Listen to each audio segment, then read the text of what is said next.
This is the POWEROAD air cooling system, BMS, and then you see the PCS is in here. And here's the control box. This is parallel two of this cabinet together. You see there's a bit difference. This is MSD, but with that old one, there's no MSD. During the shipment, we will plug it off, then the whole battery will be cut off.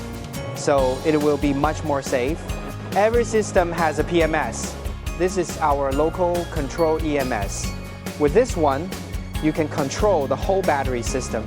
And this PMS can connect to outside EMS. It will accept the control maybe from DSO or TSO.